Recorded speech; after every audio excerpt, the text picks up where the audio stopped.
said, we're very happy to welcome Connor Trueman here tonight. So, Connor, please take it away, and we're happy to have you here. Okay, thank you. Thank you. I think I just accidentally turned this. Oh, there. Okay, can you hear me a little bit better? Excellent. Okay, thank you, Chris and Pastor Rick, for the introduction very much. My name is Connor Trueman, as Chris mentioned, and yes, I am from Winnipeg, and I know I've met many of you before, so thank you very much for having me here today. I was quite surprised when I received Chris's email because it feels like more than 2 years ago that article was in the Canada Lutheran, and a lot has happened in my life since that time. So what I thought we would talk about a little bit today after connecting with Chris and kind of hearing a little bit about how some of the topics you've covered in the past is I would tell you a little bit about the intentional journey I continue to be on to kind of simplify life, to really be conscious of things that I do consume, and really think a lot about what we already own and how we are caring for those things. And so I'm going to tell you a little bit about how I came to that place. I'm going to give you a few examples of what things I've done in my life to approach this thoughtfully. And then we'll also cover kind of when you make these kinds of decisions, when you decide, I want to be a little bit more conscious about my consumerism and what I buy or what I bring into my life, how that actually looks moving forward. It's one thing to deal with the things you have in your home, which we're going to talk about that as a place to start, but it's a whole other thing thinking, well, what do I do now moving forward when I need to buy something or want to buy something or, those kinds of things. So we'll talk a little bit about that. And then we'll also talk about things that can motivate us or inspire us to continue to pursue this line of thinking, to continue to think about living maybe a simpler or more conscious life. When that's, just think about how many ads we're inundated with on a day-to-day basis. It's hard to maintain motivation when the world around you is telling you constantly to acquire more things or bigger things or better things, or that your things aren't enough, things like that. So it all started with a suitcase. So I'm going to tell you a little bit about how I started to really think about this in a new way.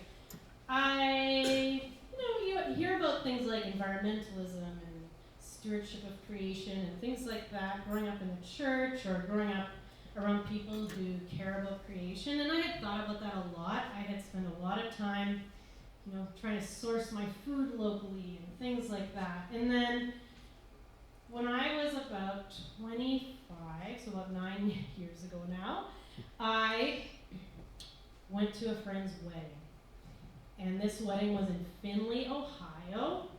And so I had to fly from Winnipeg to Toronto to Columbus, and then my friend was going to pick me up at the airport.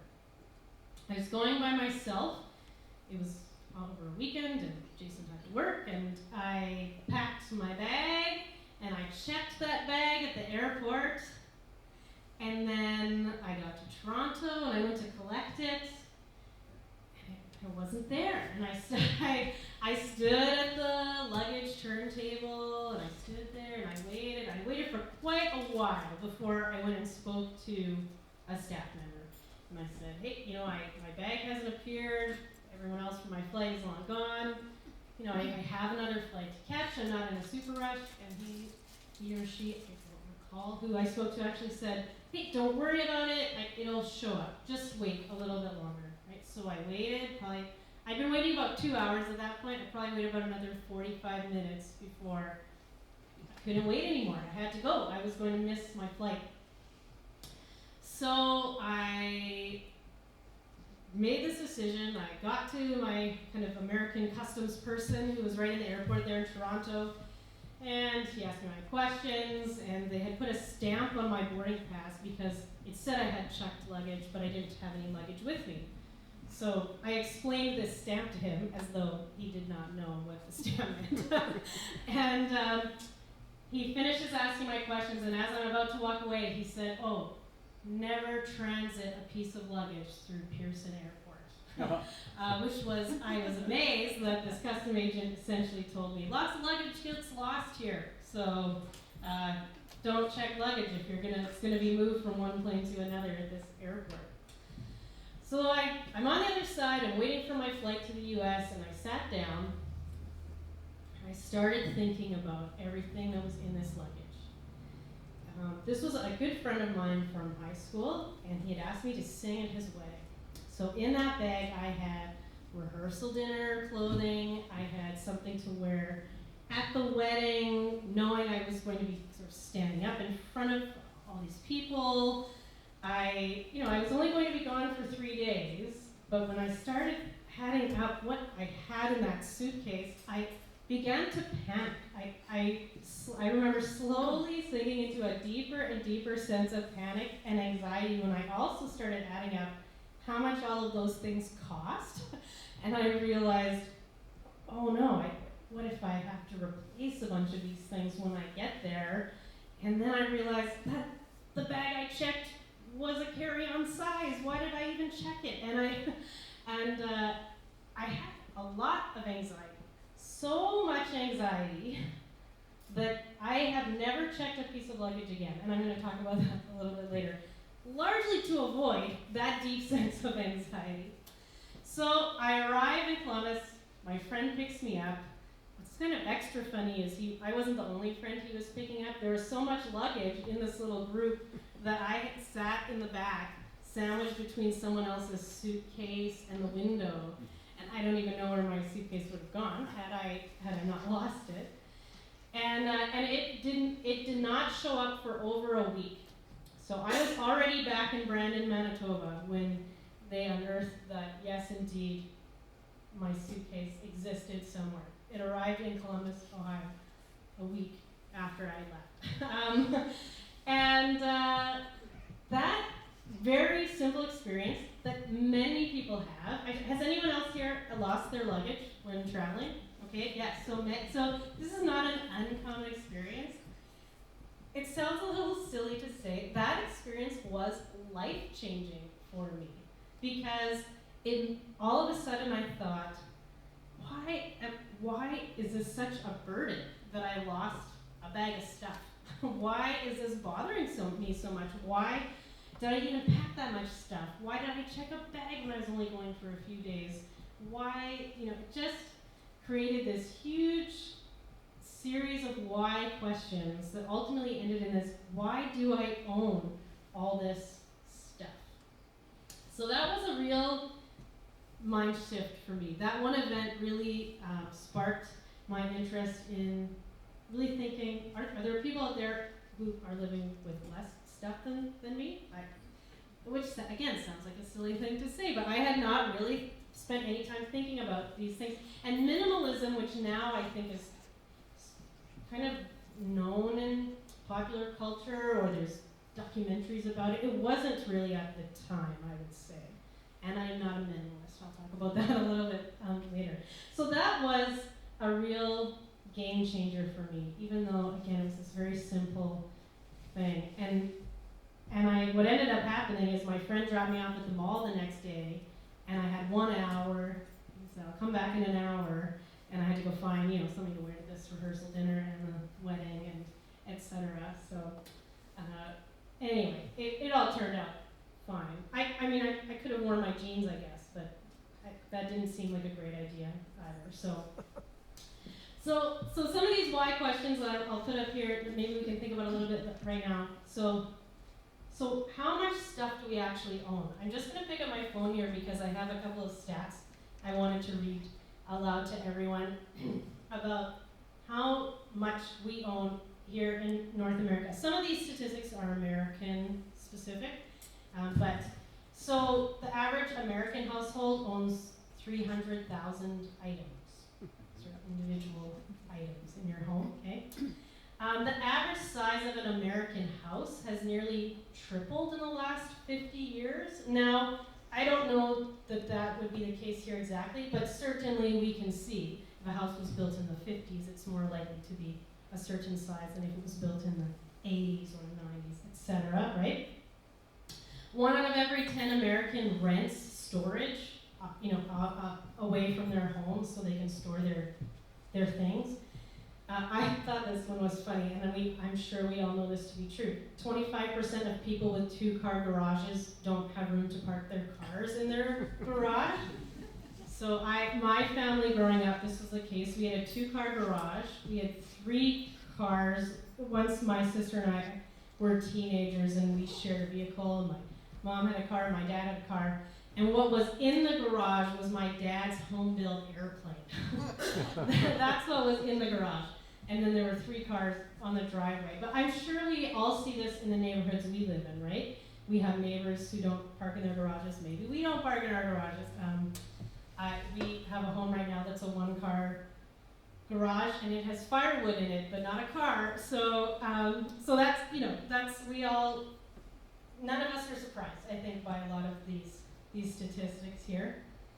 A British research study found that the average 10-year-old in Britain owned 238 toys, but played with 12 of those a day. So that one's interesting, yeah.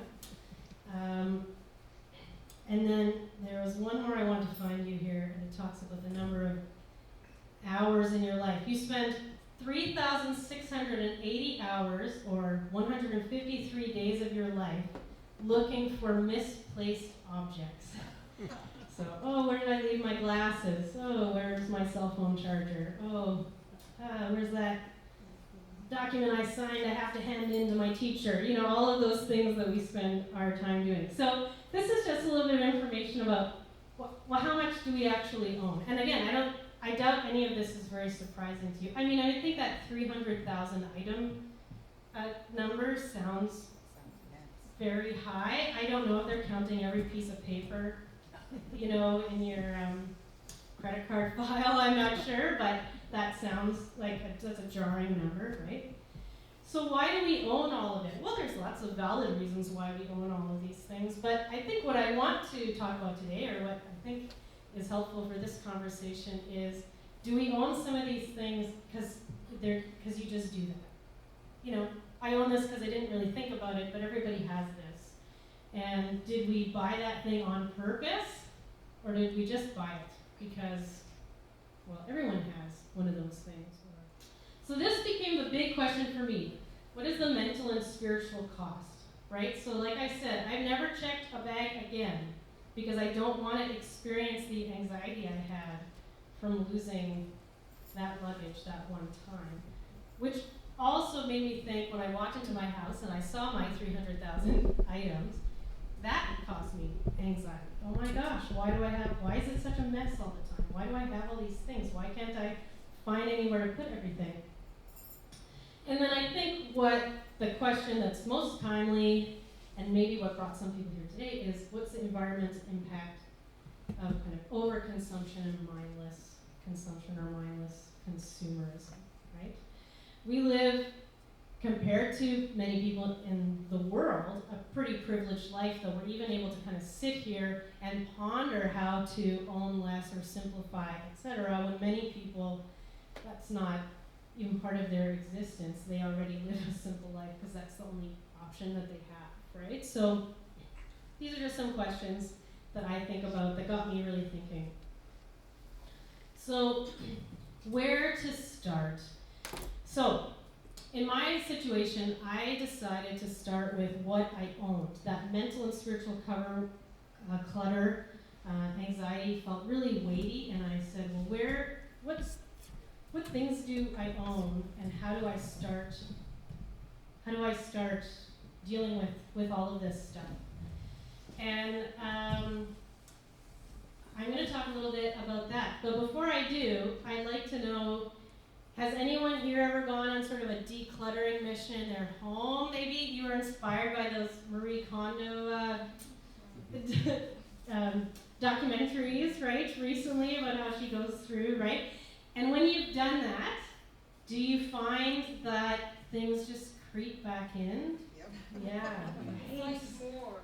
Right, find more, right? And that's, I'm going to talk a little bit about that at the end, about how it is counter-cultural and counter what we spent our whole lives doing, shedding ourselves of some of these things, and it's so easy for it to come back. And I think partly why I grew up in a house, like my mom feels very sentimentally about a lot of things, which I very much understand, and we're going to talk about memorabilia in a second.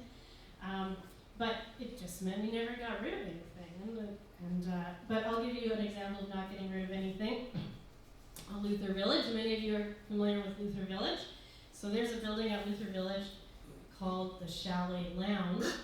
Some of you, I'm sure, remember when that was used as a dining space, and then it was used kind of as a multi-purpose space. Well, now it's used as a storage building, okay? So there's storage in this building, that's all there is.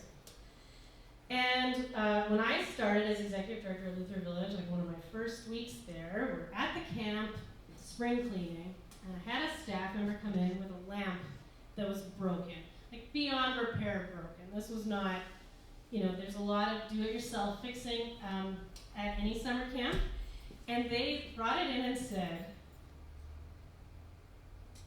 what should I do with this? Should I put it in the Chalet Lounge? And at that moment I realized, no one feels like they have the power or authority to just throw something out or get rid of it, or we might need this broken lamp one day. I think we're all like that in our own lives in some way. I don't know what to do with this, it's going to go in the junk drawer. I don't know what to do with this, it's going to go in the basement. I don't know what to do with this, etc. Okay, so I'm just going to give you a few examples, and I'm hoping this can generate a conversation where people can tell me a little bit about what kinds of things you've done. So decluttering, I started at our home with things that seemed simple. This is a photo of just a small percentage of the paper that we had in our home.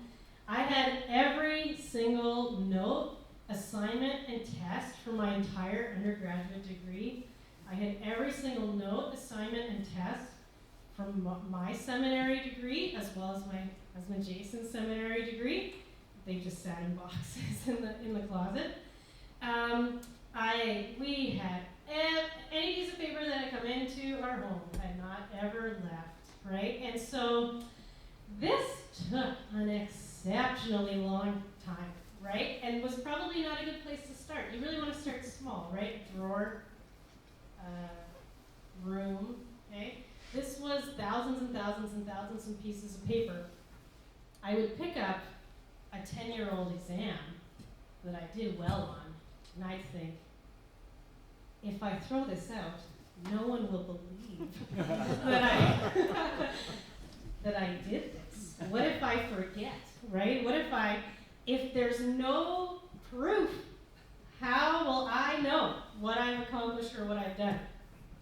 So it took a long time, in part because every single item I picked up and looked at, there was a decision to be made. And some of it was more emotionally loaded than you would think, right? What happens when all of this goes away? I'm going to move on to the next slide because that kind of takes me to some things, because I'm going to give a couple examples of, of things I did with things. So cookbooks, I really like reading cookbooks. Okay, so I'm going to show you my favorite cookbook right now. I have not once made a recipe from this cookbook. But let me tell you, it is the best book. And this kind of goes on to, what I realize is I love reading cookbooks, I love collecting them, I love looking at them. Do you know what is a great place to find amazing cookbook gems is thrift stores, right? So this book, The Taste of Country Cooking, by Edna Lewis, I found at a thrift store. And this woman grew up in a village that was founded by people in the U.S. who had been freed from slavery. And so every chapter talks about a community event, describes the event, and then what they made for that event and all the recipes. It is amazing. It's such a good book. And I realized I had a huge number of these cookbooks. And I decided that, I just didn't need all of them, right? I could cut some. And then I decided if these are that important to me, then I'm going to do something with them. And so the ones I kept, I made a wall like this in our dining room. So they were just kind of wall art, and it made me use them more and read them more, etc. So I decided if I am truly going to allow these things to occupy space in my home, they're going to be things I use and enjoy and value. And then I started looking at thrift stores for cookbooks because it seemed like a better use of my consumer dollar to not continually purchase new books and new books and new books. But books are an example where a lot of people really struggle to let go of books. But I realized one day that the library does an exceptional job of storing my books on my behalf. And that knowledge that if I really wanted to read the works of Shakespeare, I would easily be able to find that at the library, allowed me personally to get rid of probably half my books I wasn't continually going back and reading, because there's so many copies of these books out there, and we do have a very good library system. I'm going to talk about the library a few times. I just love the library, but I know for me, so finding those things that really digging down to why do I own these things? Are these things out there? Library is a good example of what people call the sharing economy, essentially, right? So I own a chainsaw, therefore my next door neighbor doesn't really need to own one, because how often are we, people I think just call that being neighborly for a long time, and now people call it the sharing economy. But that's sort of what that's about. We all don't all need all the things.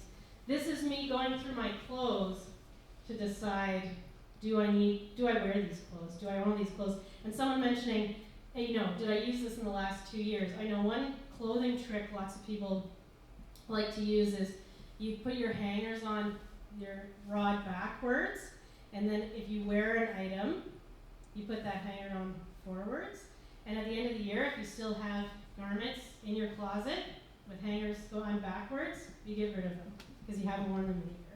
I have not personally been able to do that, but it makes sense, right? Because I think some people are like, oh yeah, I wear that. When was the last time you wore that? Oh, yeah, so good question.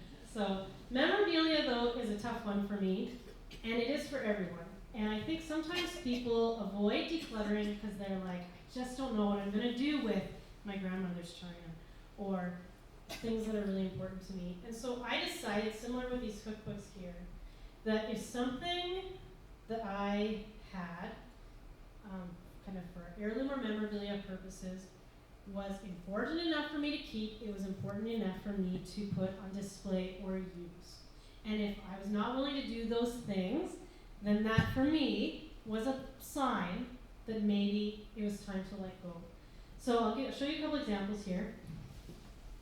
These photos aren't great, like the lighting's not great, but I feel like I can guarantee everyone has seen this needlepoint somewhere. I feel like it was really popular at some point with these poppies here. So my grandfather made this very large needlepoint, and it was in this huge gold frame, plaster frame with this like red velvet mat, and there was just no way I was going to hang it in my house. But my grandfather was a very important person in my life, and I really thought it was cool that he had done this.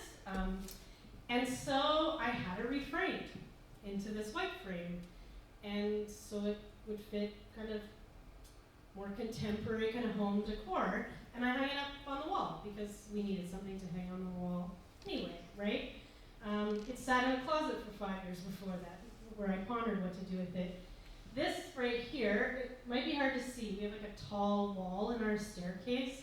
That is a tablecloth that my great-grandmother crocheted and didn't quite finish, which is interesting. There's a little corner that's not finished. We weren't going to use it on the table, but we decided to hang it on a wall-hanging rod, and also kind of made some art with that. So those were the questions I asked myself. If this was important enough to keep, is it important enough to put on display? And if not, why?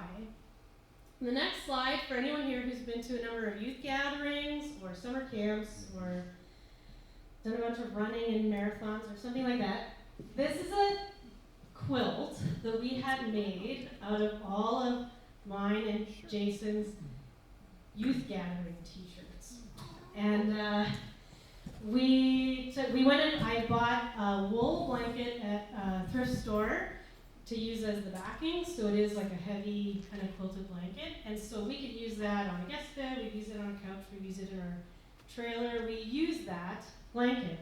But that was a pile of 30 t-shirts for a long time before we decided to do that. And it is such a great keepsake from those times. So that's another example of kind of how if these t-shirts are worth keeping, what am I going to do with them so that they don't just sit in a box? Because then they also just take up space too. I need to store these 30 youth gathering t-shirts, bus trip t-shirts. I think we still do it, but MNO Synod would make a bus trip t-shirt, and then the Prairie Fire Band would also have their own t-shirt, and then we get to the youth gathering and they give us a t-shirt, and you come home with 5 new t-shirts from this great event. Talking about China, so this is a silver tea service that was my grandmother's, and we pull it out for 1 month at Christmas every year. So it looks very decorative, it looks like it's part of the Christmas decor. We use it when we have family over at Christmas for coffee and tea, and then we do actually store that the rest of the year. But because we don't actually have anywhere to store it on display where it would be protected enough, I guess.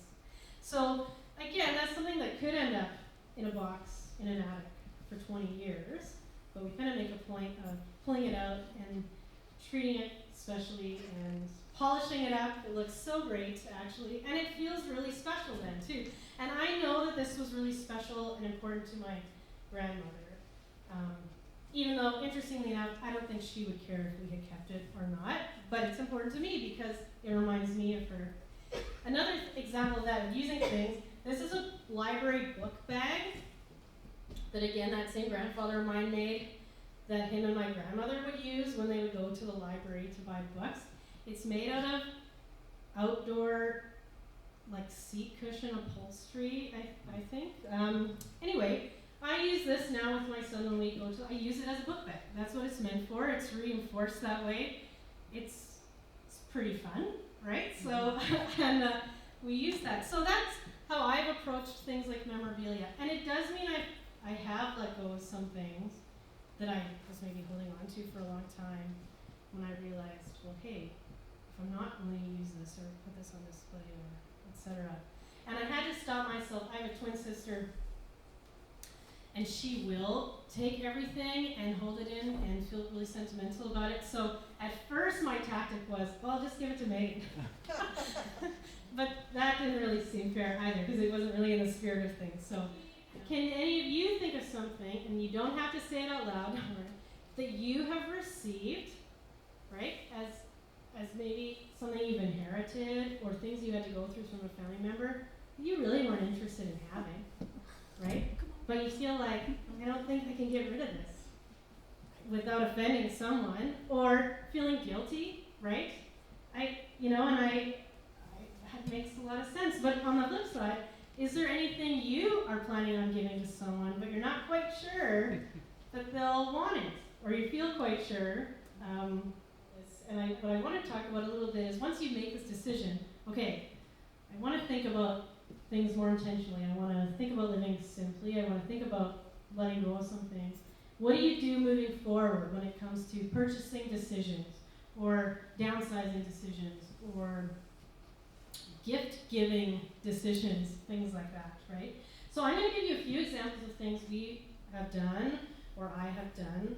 I can't always say that Jason and I are on the same page about this. I'm definitely sort of charging the way. But I'll give you a few examples, and I've kind of got some categories. So cars and homes, okay? So this is a photo of our car. Before Jason was elected bishop, we were a one-car family for our entire marriage. So essentially we got married, Jason had a car, I didn't. We just never changed that. And we often had people comment about it, especially when we moved back to Winnipeg from a city the size of Brandon. Well, you must be planning on getting a second car. You must be planning on getting a second car. And we were like, no, we're not. And in part it was because we were used to having one car. We knew it would be easy for us to keep going with one car. And the convenience of having a second car to pay insurance on, to maintain, to take care, didn't sound like a convenience to us at all. And I cannot tell you the number of comments we received about that when we moved back to Winnipeg. From family, from parishioners, from community members, from friends. People just could not believe that we were going to live in a city the size of Winnipeg and be a one-car family. Well, lots of people are out there doing it. And I guess what I want to talk about with these kind of moving forward steps is there's mind shifts that can happen, right? It is possible to think of things more than one way, right? It doesn't have to be a certain way. Now I say this, now we do own 2 cars because Jason has one for work. So it's funny, we make these decisions and they evolve over time.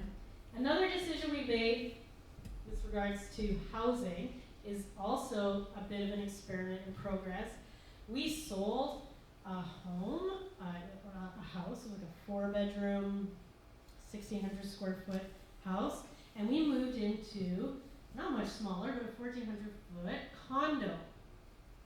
Because it was mostly a financial decision for us. We can have a great living space, we have a garage, we have a backyard, we can have our dog there, we don't have any neighbors above us or below us.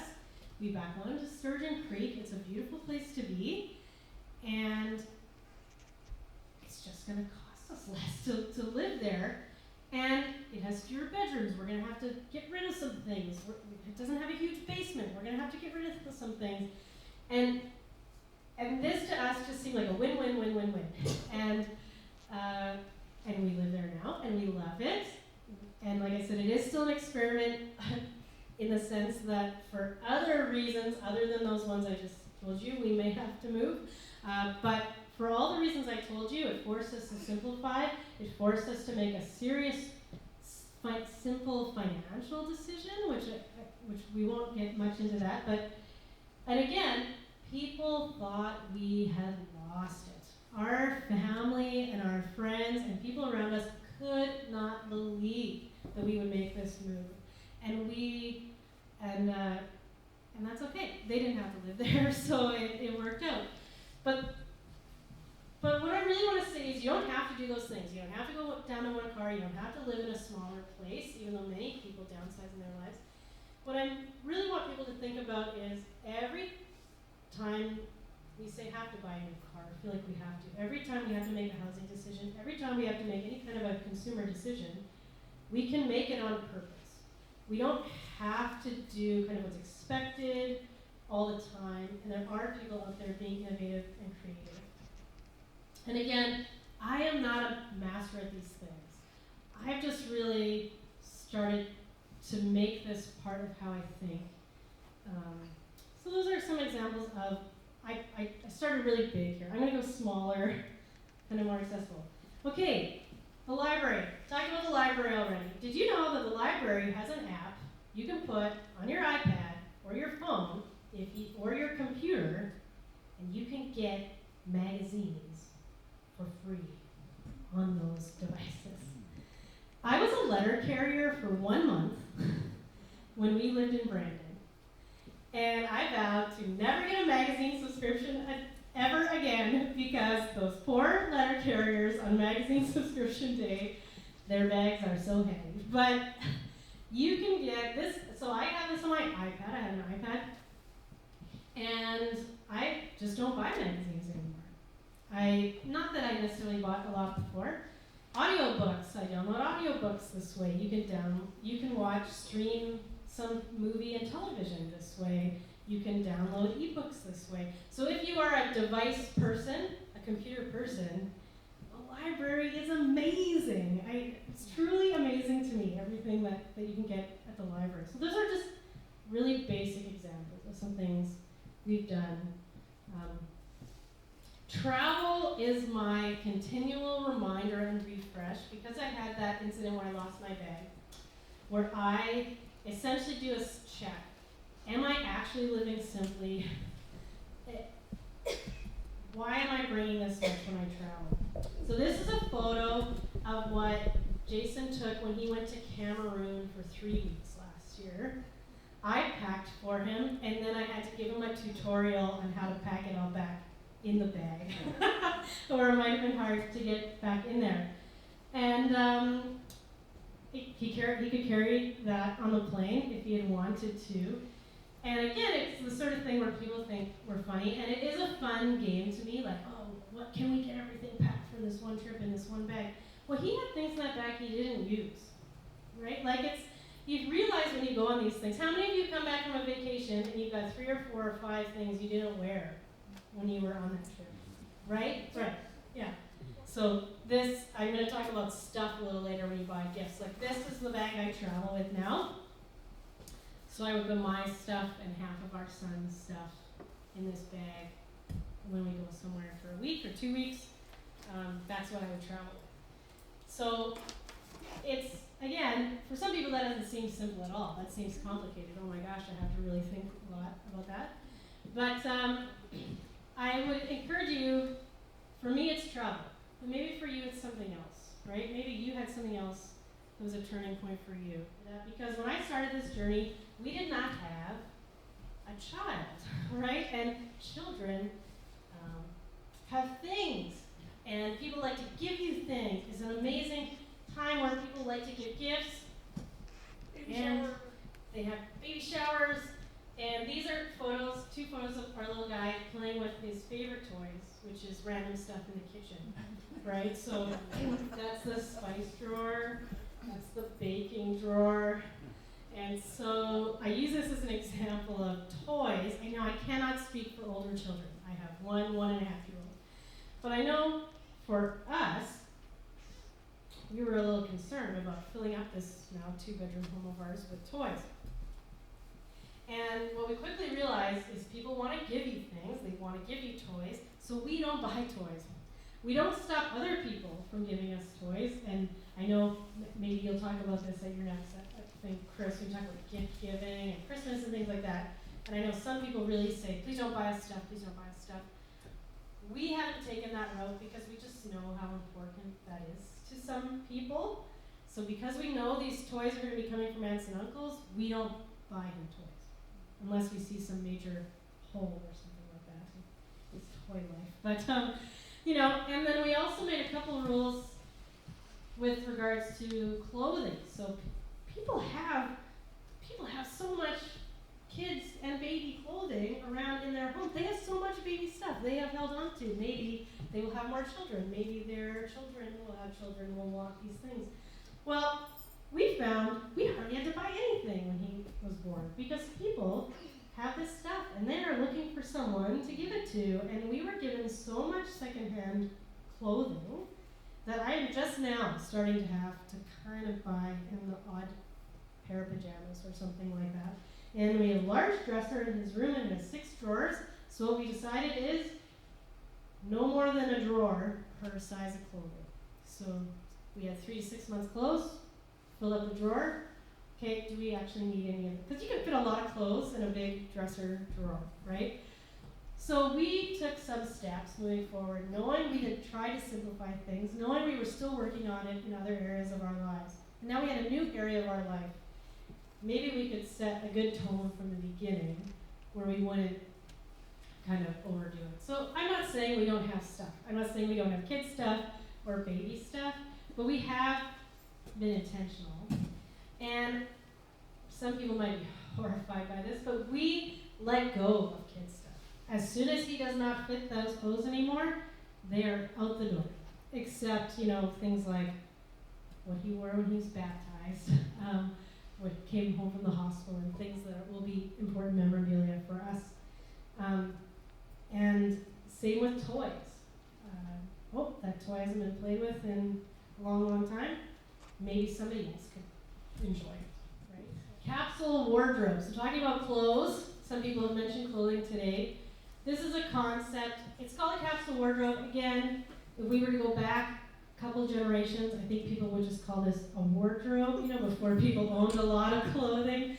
But capsule wardrobes are if you were to search that on the internet, you would find all these articles about essentially being very intentional about the clothing you own and bringing it down to only a few things. So there's this one person, she has a blog, Courtney Carver, I believe is her name, called Project 333, where she challenges people to wear only 33 items of clothing, including outerwear and accessories, for 3 months.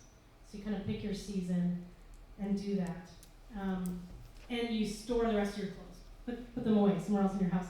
There's someone else, Jennifer L. Scott, she has a TED Talk video called the 10-Item Wardrobe, where she has kind of 10, she has an interesting story. She went to France for a semester in university, and she lived in a home of a French family, and they always looked very put together, and no one owned that many items of clothing, right? So they always looked put together.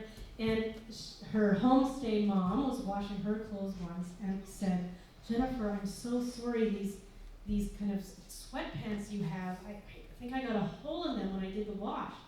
And Jennifer said, oh no, that's just how they are. And this woman from France just could not believe she would keep this pair of pants that was damaged and kind of unmendable. And that was life-changing to her.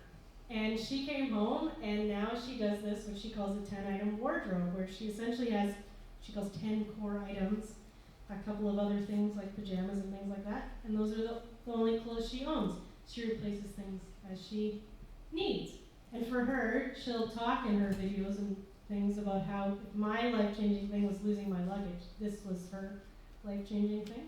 So this is a picture of my old closet, me making an attempt at this. It actually worked quite well. You don't get up and think, well, what am I going to wear today? You've got your 5 options, your 10 options. So it's worth experimenting and trying. You don't have to get rid of all your clothes. You could just put them in a box in another room, right? And give it a try. And then if you haven't opened that box in 2 years, no, get rid of it. Or not, you don't have to. So gift giving and receiving, I touched on a little bit. This is a photo from our little guy's family baby shower. People love to give gifts, and I get that. I get that that's culturally important to us in North America. And so if people ask us for gift ideas, what would you like? We will usually say experience-related gift things, right? Like a trip to the zoo or something like that. It's not adding things to our home. But on the other hand, I brought some examples today of if you're going to buy gifts, consider buying gifts thoughtfully, right? And so maybe you want to buy things that are made locally. So I'm going to give you an example. We received this at a baby shower. It's like a wet bag, a reusable wet bag. So if I'm out and about with our little guy, he falls in a puddle, you've got wet clothes, we're at swimming lessons, whatever, we put everything in this bag so it doesn't get everything wet and bring it home. And then I can run this through the laundry too. So this was made in Winnipeg. You know, there's like a company in Winnipeg that makes these. You can buy them at craft sales, right? So there's lots of neat little things that you can buy locally. Or, I have another example. This purse I bought from somebody in Winnipeg made this purse. It's pretty great. I think it's pretty great. Someone in Winnipeg made this sweatshirt of mine. I bought it 10 years ago, and it is still in amazing condition. A lovely salesperson, craftsperson at the Winnipeg Folk Festival made this passport holder of mine. So these are things that I could just go to Amazon.com and buy, or I could go to a gift store and buy. But they're pretty easy to find, local people who make all kinds of different things. My sister did ask for toys for Christmas for her little one, and so this is a bag of wooden blocks that comes in its own little bag. I bought this also at a craft sale here in Winnipeg. Online examples would include Etsy. So Etsy is really a way for people to do craft sales online. This is for that iPad I told you. This is my iPad case. I bought it a decade ago as well. So again, I could go into the Apple store and buy this. I bought this from someone who makes these in their apartment in Vancouver. That's, you know, again, if I'm going to consume things, I can make decisions to buy locally, buy from people who are earning their living doing this in Canada. Does anyone have a good example of a gift they gave or received that maybe didn't add to kind of conspicuous or mindless consumption, or did so in a thoughtful way? Anyone? Well, we were just talking about gifts from the heart, CLWR. Right. That's what my parents do for their 5 grandkids now, sort of as a bigger Christmas gift, because none of them need anything. I mean, we don't need more toys and books. Right. So if you didn't hear, gifts from the heart from CLWR. So essentially you donate, you can pick an item essentially that you're purchasing with your donate, or this is going to buy this thing for this village or this kind of training for this group, and then you give it in the name of someone you're buying your gift for. What you are talking about, though, is really, I think, true, is where families are going like, well, nobody needs anything, right? It's really hard to buy gifts when no one needs anything. I mean, I don't know if anyone's family here used to have a gift exchange where everyone exchanged it with everyone, and now you only have one person's name, or you just do a game or something like that. And I think that's because I don't know that to be true, but I think that plays into it, this idea that everyone already has what they need, right? People don't need more. I'm going to do this last little section here, and then we can talk more about this, whatever topic is most interesting to people. But what I wanted to kind of wrap this whole thinking up about is how do we stay inspired and motivated? And I just have some examples here of things I do. So this one, I mentioned those documentaries before, but before Marie Kondo had this documentary, she published this book called The Life-Changing Magic of Tidying Up, which is about decluttering your house and letting go of things and why you let go of things. And if any of you have a Netflix subscription and you haven't watched this, I don't know how many episodes there are, I'd really recommend it, because this woman, she goes into people's homes and she helps them sort of rid themselves of things. And she is incredibly respectful. That was what really struck me when I watched those episodes, is she is not dismissive of how meaningful people's things have been to them over the time and how they have accumulated. And it's just a very accessible show about getting rid of your things. But it was based on this book that she wrote.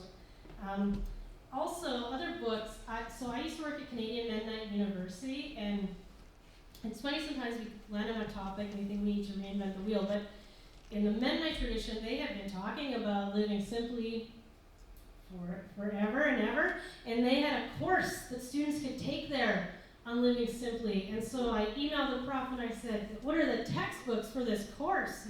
And there's this one called Radical Gratitude. It's about being thankful for what we have. And this other one called Stepping Lightly.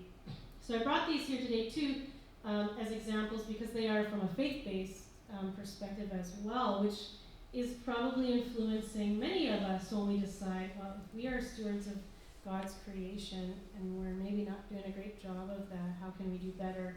And how does my faith inform that? So these kinds of books and resources are out there. People have been thinking and writing on these topics for a long, long time. And then podcasts and videos. I found a podcast, which is really just an online radio show called Simple Life Together. And it is this married couple who talks about their intentional simplifying. And they don't actually produce it anymore, so they produced it for a few years, and you can find them. But it was just so inspiring to me to listen to. Everyday people talk about things like trying to use a capsule wardrobe or something like that. What was interesting about that couple is they both had a military background, so they had really interesting ideas when it came to simplifying and streamlining and sort of shedding what was not useful. So that was interesting. And then this, I'm not going to show this video. I had a video I was maybe going to show, but there is a blog called Becoming Minimalist, and a man named Joshua Becker writes it, and it's very accessible. And every week he also sends an email out on Saturdays, and it'll highlight 4 or 5 articles that have been written about this topic, about treading lightly, about being a conscious consumer, about living simply. It's well written, and he also has videos, and he's very well spoken.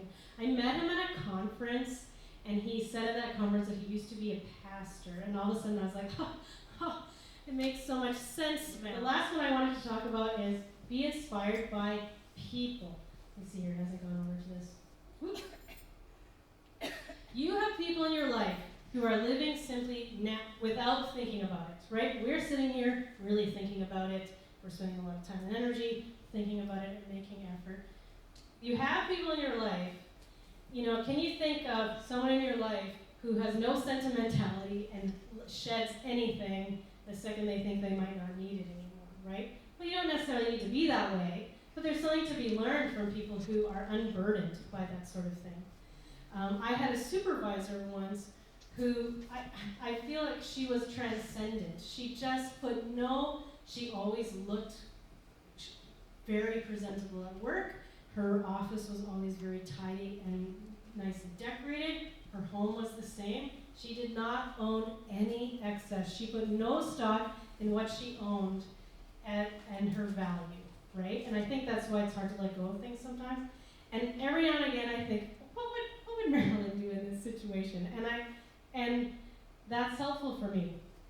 But the last thing I'm going to talk about is this my grandfather. Remember earlier I said my grandfather was this important person to me, and I had his needlepoint. So he is about 100 years old in this photo. He lived to 101. He died a few years ago. And I used to have conversations with him. If you think I can talk a lot, he was the opposite. He never spoke. You had to ask very specific questions to get any answers from him. And he had moved out of a house into an assisted living complex, an apartment. He'd been there for about half a year or a year, and I'm chatting with him about this, and I said, well, Grandpa, do you miss anything? Do you miss anything about owning your own home? And he said, I really miss shoveling snow. and he meant it. He just enjoyed the everyday tasks of life that brought life to him and care for his family. And that's so inspiring to me. We don't have to search out the universe for all these answers or things like that. They might be right in front of us. So I encourage you to think of these people in your life, and maybe you are imagining someone right now, and continue to be inspired by them in the future. So I feel like I threw a lot at you today in this conversation. That was a lot of things, but that's really kind of what I wanted to talk with you about, kind of what my thoughts have been going on this journey. I'm not an expert, it's clearly ongoing. I brought a bunch of stuff to show you at a presentation about getting rid of stuff. So it is a work in progress, and I would love to continue this conversation. I really enjoyed putting this information together. It's really enjoyable experience for me to figure out how can we shed ourselves of some of these things that are burdening us.